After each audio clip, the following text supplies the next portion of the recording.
दुनिया में बहुत सारी अनहोनी घटनाएं होती रहती हैं, जिन्हें जानना हमारे समझ से परे है।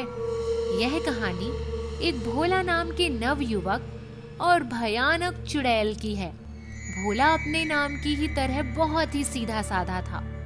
इसी बात का फायदा गांव वाले उठाते थे और उससे अपने घर का सारा काम करवाते। भोला के पास एक गाय थी। उसी का दूध बेचकर वो अपना जीवन यापन करता था। भोला के पड़ोस में राका और बिल्ला नाम के दो आदमी रहते थे, जो भोला से बहुत नफरत करते थे और उसके भोलेपन का बहुत फायदा उठाते थे। यार बिल्ला, क्यों ना हम अपनी भी गाय भोला से धुलवाएं और गाय चराने के लिए भी भोला को दे। बहुत नेक विचार है। इससे हमें अपनी गाय की सेवा नहीं करनी पड़ेगी और दूध भी मिलेगा। भोला रोज अपनी गाय को हरी घास चराने के लिए दूर जंगल में ले जाता था। एक दिन भोला गाय लेकर जा रहा था, तब बिल्ला उसे रास्ते में मिल गया। भोला, आज मेरे पैर में मोच आ गई है, इसीलिए मैं गायों को घास चराने नहीं ले जा पाऊंगा। क्या तुम मेरी गाय को ले जाओगे? क्यों नहीं बिल्ला भाई, जरूर ले जाऊंगा। यार भोला, मेरी भी तबीयत कुछ ठीक नहीं है, मेरी भी गाय ले जाओगे? क्यों नहीं राका भाई। भोला उन दोनों की गायों को भी लेकर चला जाता है। देखा बिल्ला, हमने कैसे भोला को ओला खिलाया। राका, क्यों ना हम दोनों भोला से उसकी गाय और उसके खेत भी हड़प लें? लेकिन उससे क्या होगा?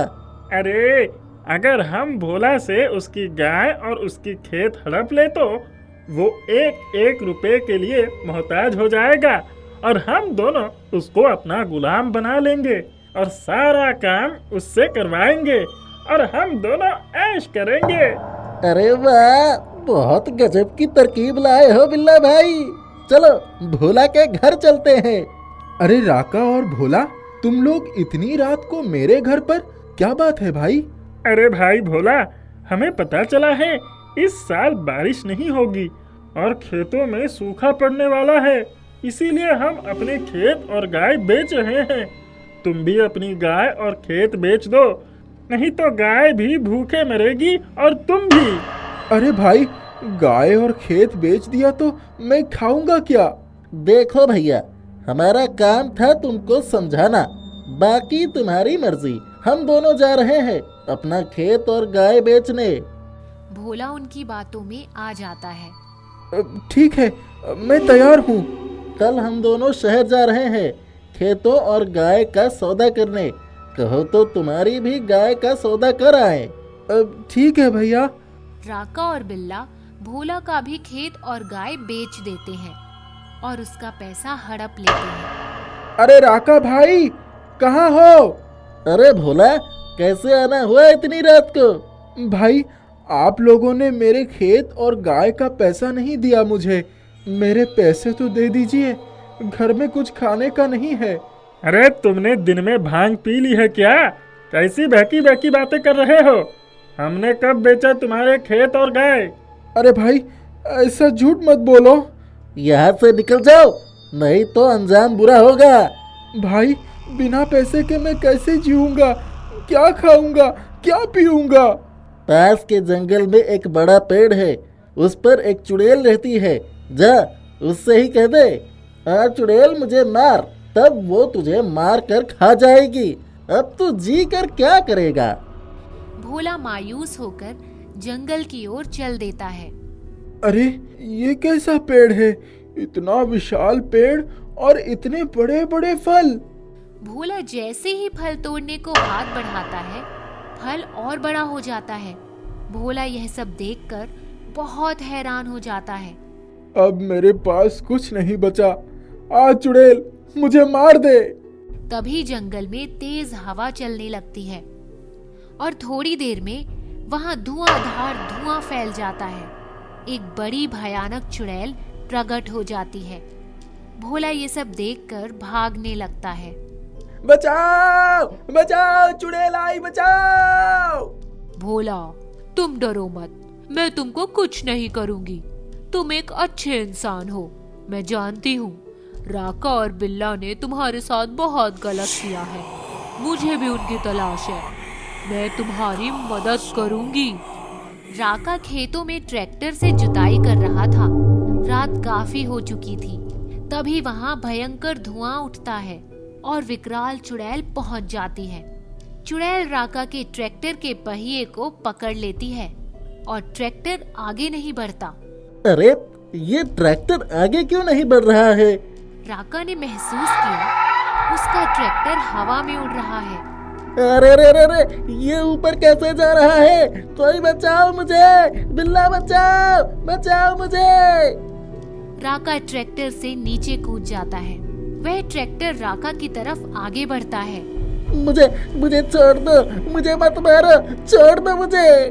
वह ट्रैक्टर राका की तरफ आगे बढ़ता है और राका को कुचलते हुए आगे बढ़ जाता है। राका उसी खेत में दफन हो जाता है। वह ट्रैक्टर उसी खेत में अगले शिकार की तलाश में चक्कर काटता रहता है। ये सब दूर खड़ा बिल्ला देख रहा था।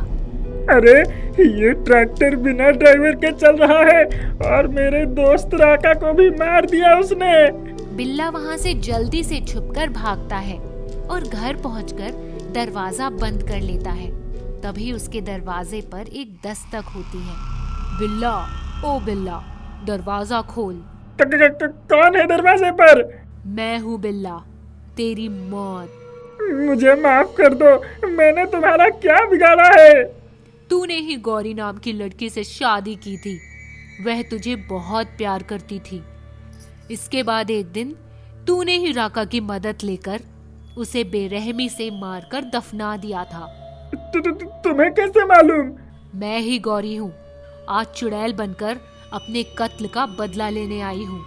तूने ही उस भोले भाले भोला को धोखा दिया और मारने की कोशिश भी की।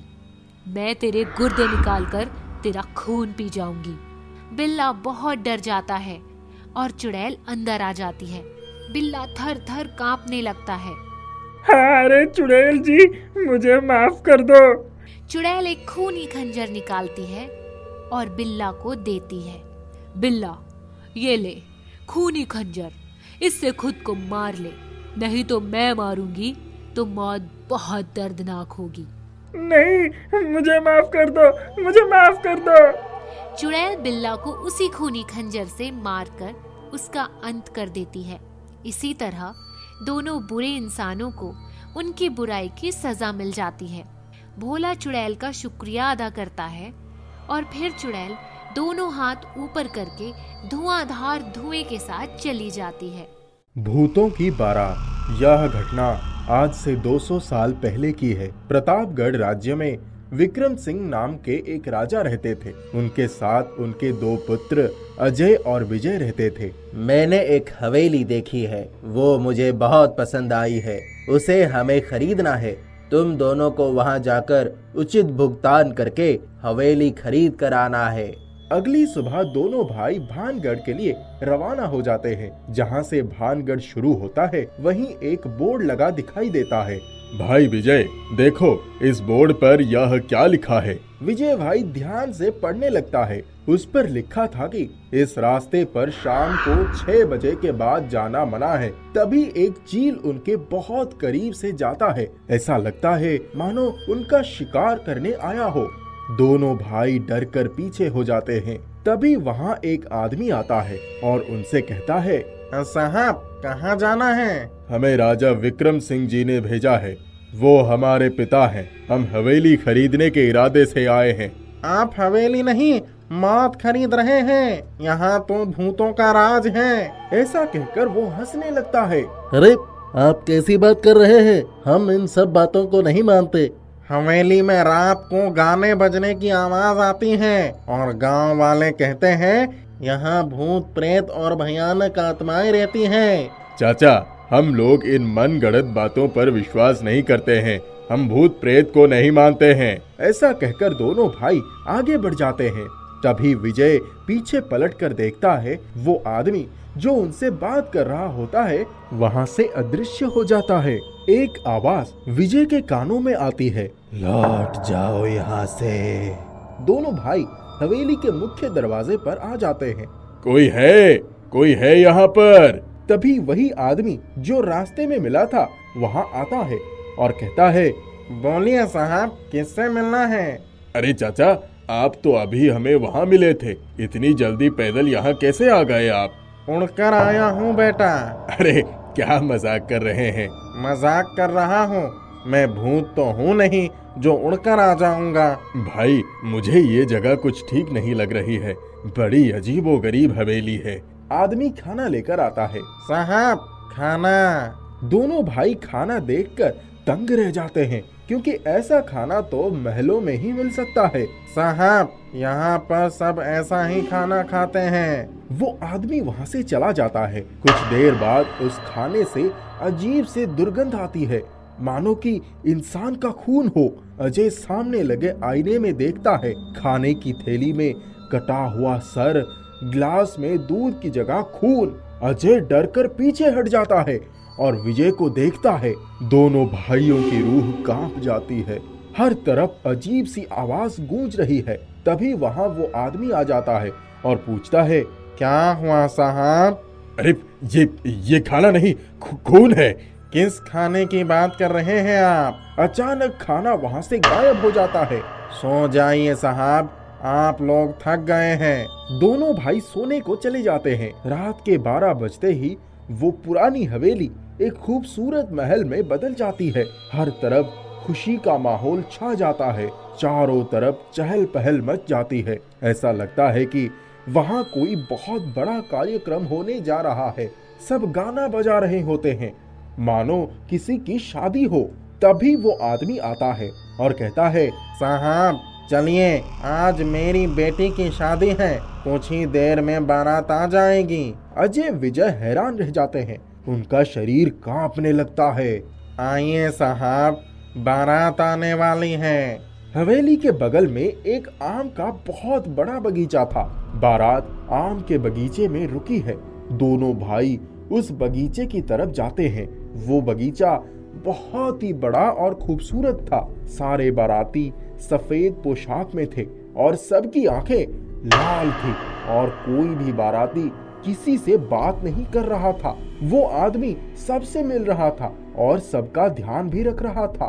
उन लोगों से मिलते हुए वो दोनों भाइयों की तरफ भी बढ़ता है। खाना खा लो साहब। हमें भूख नहीं है।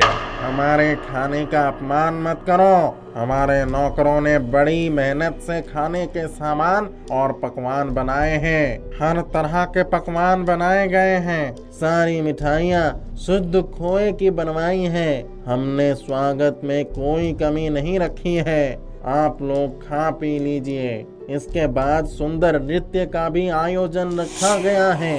बारातियों के मनोरंजन में हमने कोई कसर बाकी नहीं रखी है। मेरी एक ही बेटी है, इसीलिए मैंने हर बात पर गौर किया है और हर चीज का इंतजाम किया है। अचानक ही हर तरफ रोने की आवाज आने लगती है। सारे बाराती की आंखें लाल हो जाती है, सर घूम जाते हैं। बड़े बड़े नाखून सभी बड़े भयानक लगते हैं। एक तरफ आतिशबाजी शुरू हो जाती है। दोनों नर कंकाल दांत किटकिटाते हुए इधर से उधर भागते हैं। हवा में बहुत सारी हड्डियां उड़ने लगती है। हवा तेज चलने लगती है। चारों तरफ भयानक आवाजें गूंजने लगती है। यह सब देखकर अजय और विजय भागने लगते हैं और सब उनके पीछे पड़ जाते हैं। कुछ ही देर में वहाँ आग और धुआं दिखाई पड़ने लगता है। भागो भागो, बचाओ बचाओ का शोर सुनाई देने लगता है। अचानक आग विकराल रूप धारण करने लगती है। देखते ही देखते वो खूबसूरत बगीचा जलने लगता है। हवेली टूटने लगती है। मौत का बड़ा ही विकराल तांडव सामने देखकर किसी का भी कलेजा कांप सकता था। ऐसा दृश्य दोनों भाइयों ने कभी नहीं देखा था। हर तरफ मौत ही मौत, हर और सिर्फ चीख और रोने की आवाज। कुछ ही पलों में पूरी हवेली और आम का खूबसूरत बगीचा शमशान में बदल जाता है। कोई नहीं बचता, सब कुछ समाप्त हो जाता है। चारों तरफ धुआं ही धुआं उठ रहा था। शमशान का सन्नाटा बड़ा ही खतरनाक दृश्य था। अजय और विजय वहां से भागने लगते हैं। वे मुख्य दरवाजे से बाहर आ जाते हैं, अपनी कार में बैठकर पास के गांव में पहुंच जाते हैं और वहां के लोगों को सारा हाल बताते हैं। साहब, जिस हवेली की घटना आप बता रहे हैं वो तो आज से 20 साल पहले हुई थी। वो रात बहुत ही सुनसान थी। सोमेश्वर जी की बेटी की शादी थी। उन्होंने बारातियों के स्वागत के लिए बहुत अच्छा इंतजाम किया था, रुपया पानी की तरह बहाया था। ऐसी शादी इससे पहले हमने नहीं देखी थी। सारी हवेली दुल्हन की तरह सजाई गई थी। अच्छा खाना पीना, पकवान, मिठाई, घोड़े, हाथी, नौकर चाकर, रोशनी, नाच गाना इत्यादि सारी व्यवस्था थी। जिस बगीचे की आप बात कर रहे हैं वो तो बहुत ही बड़ा और खूबसूरत बगीचा था। इस रास्ते से जाने वाले हर इंसान की भूख मिटाता था ये बगीचा, और दूर दूर से लोग आते थे इसका फल खाने। लेकिन अब इस बगीचे के नाम से भी लोग डरते हैं। आज वो बगीचा कब्रिस्तान बन गया है। जब उस रात बारात आई थी तो उसी बगीचे में रुकी थी, और पता नहीं कैसे आग लग गई और खुशी का माहौल मातम में बदल गया। ऐसा कहते हैं कि उनके ही एक नौजवान दुश्मन ने ये आग लगाई थी। वो उनकी बेटी से प्यार करता था। सोमेश्वर जी को वो पसंद नहीं था। वो किसी भी कीमत पर उसके साथ अपनी बेटी का विवाह नहीं करना चाहते थे। इसके पहले भी उस नौजवान ने धमकी दी थी। उस रात उसी आग में वो भी जल गया था। उनकी बेटी ने भी उसी हवेली में आग में जलकर जान दे दी थी, और पूरी हवेली उस आग में जलकर राख हो गई। अरे ये तो सचमुच बहुत बुरा हुआ। हाँ, अब उस हवेली में कोई नहीं जाता, उसे कोई खरीदने के लिए तैयार नहीं होता। यदि कोई गलती से उस हवेली में पहुंच जाता है तो उसे उसी तरह रात में भूतों का सामना करना पड़ता है। विगत 4-5 सालों में इस हवेली में कई लोगों की जान भी जा चुकी है। आप लोग बचकर निकल गए, यह ईश्वर की बहुत बड़ी कृपा है। उस हवेली को खरीदने के बारे में कभी सपने में भी नहीं सोचना। अजय विजय किसी तरह वहां से अपने महल पहुंच जाते हैं। आज भी जब कोई उस हवेली की चर्चा करता है तब बड़े बुजुर्ग यह दास्तान सुनाते हैं। आज भी सोमेश्वर जी की आत्मा उस महल में रात को घूमती है। नाचने गाने की आवाजें आती है, आतिशबाजी और पटाखे की भी आवाज आती है। उसी तरह बारात सजती है, रोशनी दिखाई पड़ती है। इसके बाद आग और तबाही का मंजर सामने आ जाता है। दिल को दहला देने वाला शोरगुल और साथ साथ चीखें भी सुनाई पड़ती है।